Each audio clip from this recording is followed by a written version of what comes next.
Hello and welcome, I'm Micah, the cosplayer seamstress. Today I will be finishing the collar, trimming, and hem for the medieval poison ivy costume. But before that, remember to like the video and subscribe to the channel.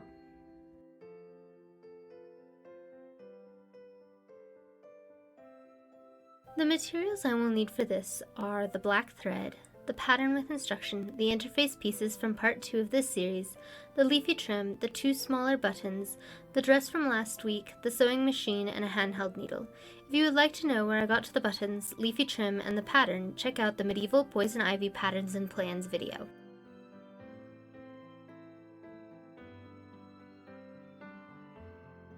The first step is making sure you have all of the pattern pieces you need. Since I already completed the interfacing several weeks ago, I do not need to cut out any more of the pattern paper or the fabric. It is all done and ready to begin the instructions. If you would like to see how I did the interfacing, check out the Medieval Poison Ivy Part 2 Interfacing and Bodice video.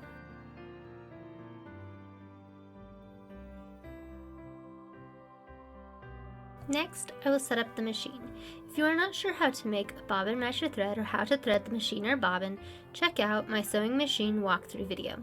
I will be using mainly black thread on this part, which I know goes against what I have said about matching the fabric and the thread. I always try to match the fabric to the thread, however in this case I could not find a good thread to match my fabric, and the black will look nice on the fabric, so I will do that this time.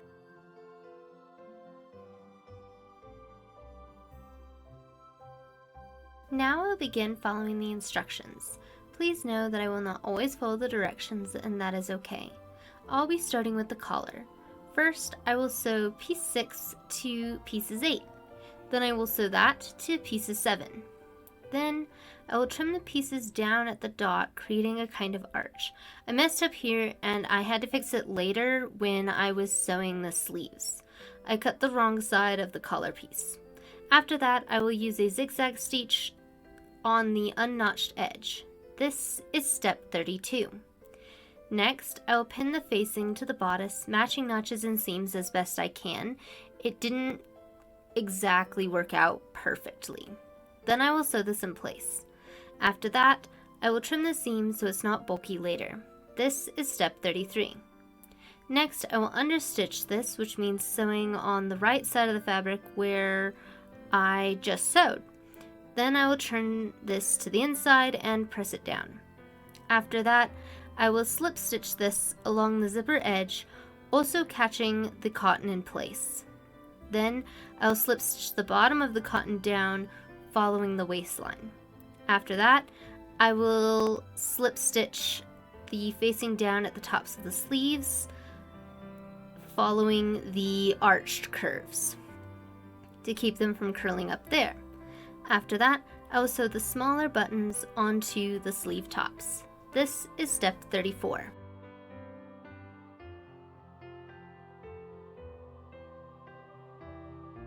Now I will be skipping to step 44. To start, I will cut another piece of the leafy trim to add to the top of the dress. I did this off camera.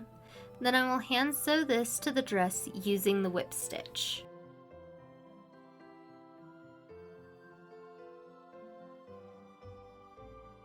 The final thing I will work on here is the hem. I will start by pinning the hem to where I want the length. I did this on both the dress form, and then off camera my partner helped pin it further with me in the dress.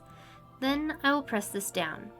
After that, I will sew it in place with the machine, sewing as close to the pressed edge as I can, instead of using the slip stitch as the pattern suggested. Then I will trim it to 5/8 inch. This is step 45, more or less. After that, I will trim the leafy green to the length of the dress so that I'm not tripping on it. I did this off camera.